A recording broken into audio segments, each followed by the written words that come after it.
Great. Okay. So we could send customer satisfaction surveys, and then the third option, okay, we could do win-back, we could do satisfaction surveys, and then I think a lot of you probably also want to maybe send email newsletters. And here's an email newsletter coming out, but I just like the design of the email. And one of the things I wanted to show you, and I'll do it here, is can you see that at the top of the email, it says, it's Wednesday. That means it's the Quirk email marketing newsletter. What is it saying to me here? It's saying, I'm not spam, you've subscribed to this. Does that make sense? So right at the top, it's saying, I'm not spam. And then we can see that it has a design that's very similar to and representative of their main website. I can just skip through that on that. I don't want to talk about that too much. And you can see for each of the newsletters, you can see that the imagery changes, but next month, in this month it looks like this, next month it looks like that, but can you see it's very familiar that every time it lands in the mailbox, it has a look of what it looks like that I'm expecting to receive. So email newsletters, do any of you send out email marketing newsletters? Generally good response? I think people do like them. Absolutely. If you send an email newsletter out that, let's say, has links on your website where you've got some special offers, your Google Analytics will measure how many people received the newsletter and how many of those people came to the website. So you can measure all of this kind of activity. Highly, highly measurable. Great. And if we're going to send newsletters out, you want to be using a piece of email broadcasting software. That's how you get this data that I'm talking about. And in this example, I'm using a piece of software called Vertical Response. There's other email packages out there. There's one called Constant Contact. There's MailChimp. There's DotMailer. There's NewsApp. There's lots of them on the market. And they all pretty much do the same kind of thing, that you will get statistics that will let you know what happened to your email. I can see that I sent out 322 newsletters, and I can see that 186 people opened the newsletter, which is 57%. I can also see that 21% of the addresses bounced. What does bounce mean? That the email's dead. So what do I need to do with those 21 addresses? Delete them off my database, exactly. And I can see that 2 people chose to unsubscribe. And if I were to click on any of these links, I will be able to download to a spreadsheet the email addresses of the 21 people that bounced, the 186 people who read the email. It will show me the email addresses of everybody who did anything with my email message. Great. Email marketing, hugely important. And the very last thing I want to talk to you about today, just for the last 5 or 10 minutes, is pay-per-click advertising. Do any of you use Google AdWords, pay-per-click?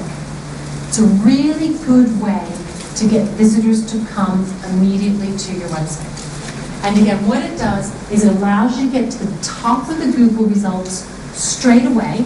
And when your little ad appears, if somebody clicks on the ad, comes to your website, you pay for the privilege of getting the visitor to come to your site. So it's a really good strategy if your business needs sales right now. Does that make sense? It's immediate. If I literally were to turn, if any of you were to turn on your AdWords right now, you would be at the top of Google or on that first page very, very quickly indeed. Okay? So it's a really good short-term boost. Do we have any exporters here? Anybody who exports here today? If you export, it's a really good way for your advertising to appear in other countries. So we run advertisements for our clients in places like Dubai. We have architects who run projects, and they advertise their architectural services to clients in Dubai, because that's where the money is right now. So you can use pay-per-click to reach specific types of advertising of where you want your business to grow. So you might want to be thinking about pay-per-click, and what there is on Google is a tool that will let you know how much the pay-per-click might cost you.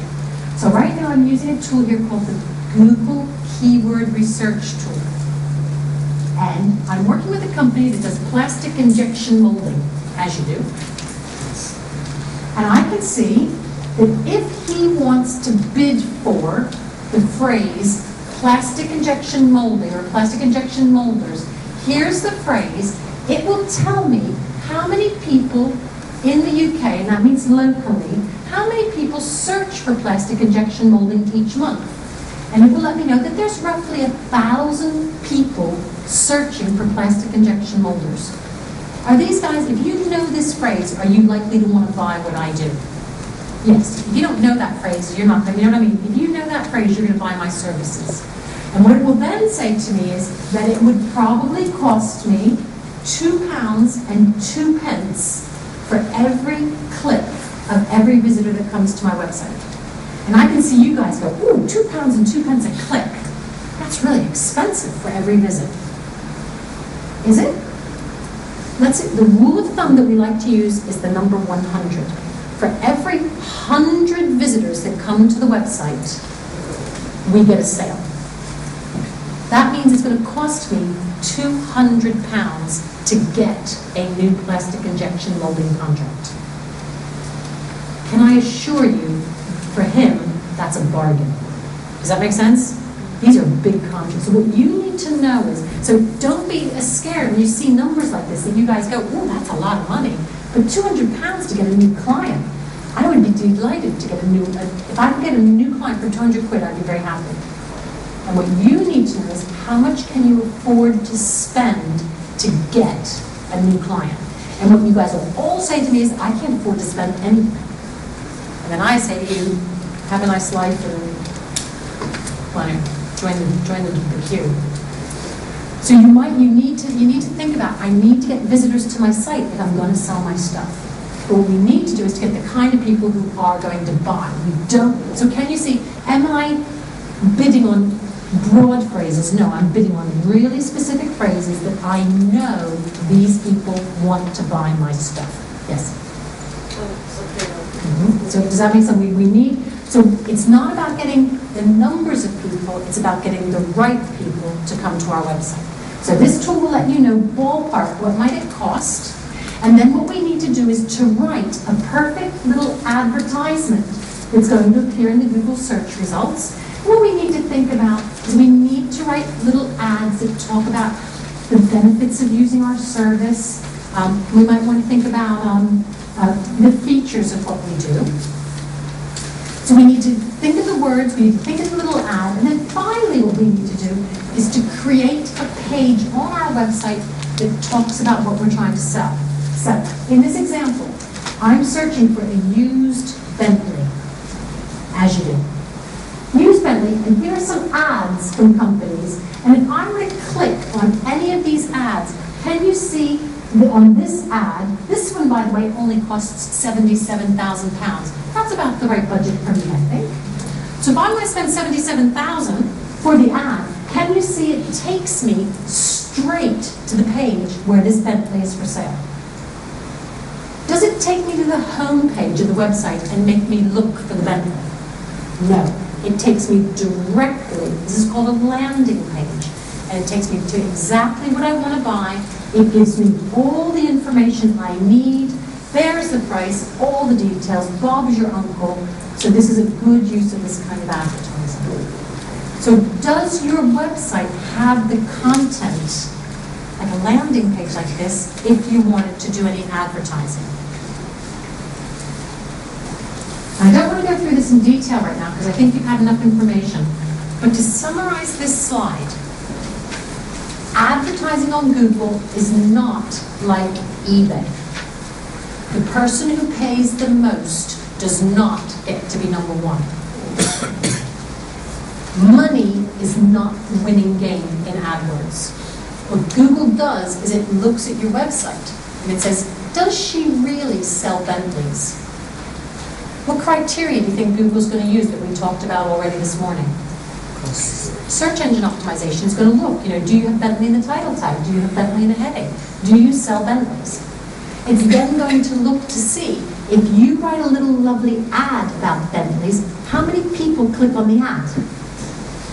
If you have an ad that Google keeps showing in the search results, and nobody ever clicks on your ad, is Google very happy?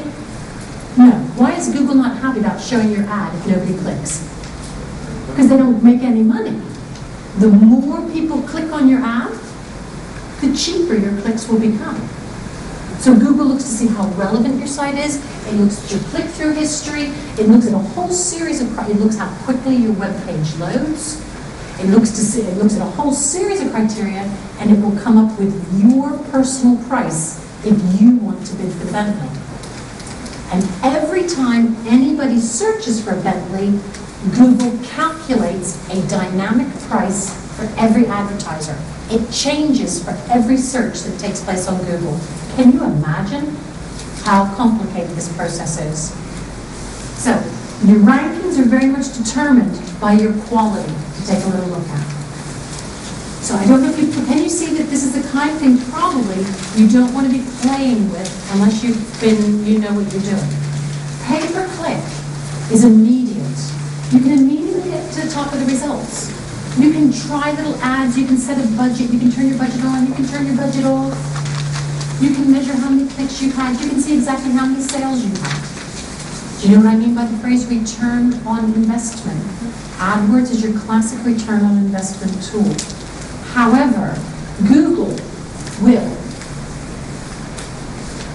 you will find on Google that the keywords are getting a lot more expensive. It's getting a lot more competitive. Prices are just going through the roof for keywords. And equally, if you make a mistake with your advertising, Google will very happily take your money out of your wallet anyway. Does that make sense? If you get it wrong, Google will just take the money and won't tell you you're doing it wrong. It will just take your cash away from you. So there's quite a steep learning curve. And the other disadvantage to pay-per-click is, if my ads are on right now and I'm at the top of Google and I'm selling lots of Bentleys, what happens when I run out of budget? What happens to my visibility on Google? Your ads just turn off.